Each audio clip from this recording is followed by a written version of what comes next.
ഇന്നലെ രാത്രി മുതൽ ഏതാണ്ട് 11 മണിയോടുകൂടി ഞങ്ങൾ ഈ നിലമ്പൂർ പരിസരത്ത് എത്തിയിട്ടുണ്ട്. പക്ഷേ ആ സമയം മുതൽ കാര്യമായ മഴ പെയ്തിട്ടില്ല. ഇന്നിപ്പോൾ 12:30-ക്ക് ശേഷമാണ് മഴ പെയ്യാൻ തുടങ്ങിയത്. പക്ഷേ ഈ മഴ അങ്ങനെ ഏതെങ്കിലും രീതിയിൽ ഇവരുടെ രക്ഷാപ്രവർത്തനത്തിന് തടയുന്നതോ മറ്റ് ഒരു കുത്തൊഴുക്ക് ഉണ്ടാക്കുന്നതോ വലിയ രീതിയിലുള്ള പ്രയാസങ്ങൾ ഉണ്ടാക്കുന്നതോ ഒന്നുമല്ല. കാരണം ഈ പുഴയുടെ വെള്ള ഒഴുക്ക് വലിയ രീതിയിൽ കുറഞ്ഞിട്ടുണ്ട്.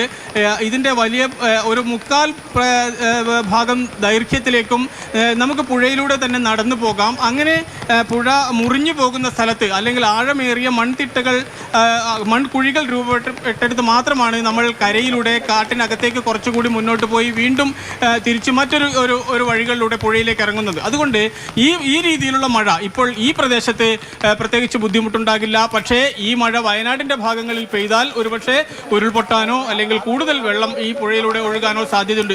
അങ്ങനെ ഒഴുകുകയാണെങ്കിൽ തീർച്ചയായും അത് പ്രയാസകരമായിരിക്കും. പ്രത്യേകിച്ചും ഇപ്പോഴും ഈ നിലമ്പൂരിൻ്റെ ആദിവാസി കോളനി ആ മേഖല അവർ ഒറ്റപ്പെട്ട നിലയിൽ തന്നെയാണ്. അവർക്ക് ചങ്ങാടം എത്തിച്ച് അവരെ ഇപ്പുറത്തേക്ക് കൊണ്ടുവരാനുള്ള ശ്രമം നടത്തുന്നുണ്ട്. ആ ശ്രമം ചങ്ങാടം ഒഴുകിപ്പോകുന്ന ദൃശ്യങ്ങൾ ഉൾപ്പെടെ നമുക്ക് നേരത്തെ ലഭ്യമായിട്ടുണ്ട്. അങ്ങനെ അവർ വിഷമിച്ച് ആ പുഴയുടെ അക്കരയിൽ ഇരിക്കുന്നതും നമുക്ക് കാണാൻ വേണ്ടി കഴിയും. ഇവിടെ നിന്നും ആൾക്കാർ തെരച്ചിൽ നടത്തുമ്പോൾ ആദിവാസി കോളനികളിൽ നിന്നും അവർ കൂകി വിളിച്ച് തുണികളൊക്കെ വീശി അവർ സിഗ്നലുകൾ കാണിച്ചാണ് അവിടെ മൃതദേഹമുണ്ട് എന്ന കാര്യം അങ്ങനെ ഒരു വിനിമയം ഈ കരയിലുള്ള ആൾക്കാരുമായി നടത്തുന്നത്. അതിനുശേഷം വേണം അവർ കയറുകെട്ടി അപ്പുറത്തെ ഭാഗത്തേക്ക് പോകാൻ. ഞങ്ങൾ നടന്ന ഏതാണ്ട് ഈ 12 കിലോമീറ്ററിനിടയിൽ 2 സ്ഥലത്ത് ഇത്തരത്തിൽ കയറുകെട്ടി ആൾക്കാരെ അപ്പുറവും ഇപ്പുറവും മാറ്റാനുള്ള ശ്രമം നടത്തുന്നു. ഒന്നുമല്ലെങ്കിൽ മൃതദേഹത്തിൻ്റെ ഭാഗങ്ങളെങ്കിലും എത്തിക്കാനുള്ള ശ്രമം നടത്തിയിട്ടുണ്ട്. അതുകൊണ്ട് ജീവൻ പണയം വെച്ച് എന്ന് പറഞ്ഞാൽ പോരാ, ജീവൻ ഉപേക്ഷിക്കാൻ തയ്യാറായി അവർ അത്തരത്തിൽ ആ ഒഴുക്കിൽ പെടുന്നെങ്കിൽ പെട്ടോട്ടെ എന്ന രീതിയിൽ അതിസാഹസികമായി പ്രത്യേകിച്ച് ഏതെങ്കിലും പരിശീലനം ലഭിച്ചവരോ പ്രത്യേകിച്ച് ഏതെങ്കിലും രീതിയിലുള്ള ഉപകരണങ്ങൾ ജാക്കറ്റുകൾ ഒന്നും ഘടിപ്പിച്ചവരോ ഒന്നുമല്ല. അവർ സാമാന്യ മനുഷ്യൻ്റെ സ്നേഹം, സാമാന്യ മനുഷ്യൻ്റെ സഹജീവിയോടുള്ള ബന്ധം, സ്നേഹം, ബഹുമാനം, ഇഷ്ടം അതെല്ലാം തന്നെ പ്രകടിപ്പിച്ചുകൊണ്ട് അവർ അവരുടെ ജീവൻ തൃണവൽക്കരിച്ച് ഈ രക്ഷാപ്രവർത്തനത്തിൽ ഇപ്പോഴും ഒഴുകുകയാണ്. മോത്തി വിജയേട്ട, ഇവിടെ നിന്ന് ലഭിക്കുന്ന മൃതദേഹ അവശിഷ്ടങ്ങൾ നിരവധി ഉണ്ടെന്ന് വിജയേട്ടൻ തുടക്കത്തിലേ പറഞ്ഞിരുന്നു.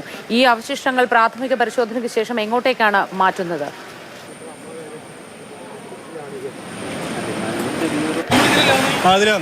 അതിന് 2 കേന്ദ്രങ്ങൾ ഇപ്പോൾ ഈ ഭാഗത്തും അതിനു പുറമെ മേപ്പാടിയിലും ഈ സൗകര്യങ്ങൾ ഏർപ്പെടുത്തിയിട്ടുണ്ട്.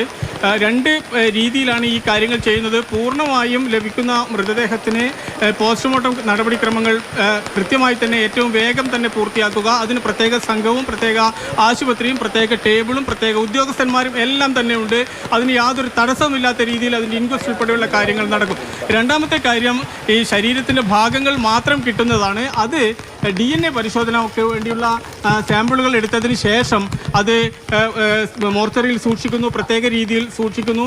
അത് കാണാതായ ആൾക്കാരെ കുറിച്ചുള്ള പരിശോധനയ്ക്ക് അല്ലെങ്കിൽ ചില മൃതദേഹങ്ങളിൽ പൂർണ്ണമായും അവയവങ്ങളില്ലാത്തതിൻ്റെ പരിശോധനയ്ക്ക് അത്തരത്തിലുള്ള ശാസ്ത്രീയവും രാസപരിശോധനയ്ക്കുമായി എല്ലാം തന്നെ മാറ്റിവെക്കുകയാണ്. അത് അങ്ങനെ 2 രീതിയിൽ ഈ പരിശോധനകൾ നടക്കുന്നുണ്ട്. പക്ഷെ ഒരു കാര്യം ഉറപ്പാണ്, ഒരു മൃതദേഹം പോലും കിട്ടി തിരിച്ചറിഞ്ഞതിന് ശേഷം അത് പോസ്റ്റ്മോർട്ടം നടത്തുകയും ബന്ധുക്കൾക്ക് വിട്ടുകൊടുക്കുകയും ചെയ്യുന്ന എല്ലാ നടപടിക്രമങ്ങളും അതീവ ജാഗ്രതയോടുകൂടി അതീവ വേഗത്തിൽ നടക്കുന്നുണ്ട്.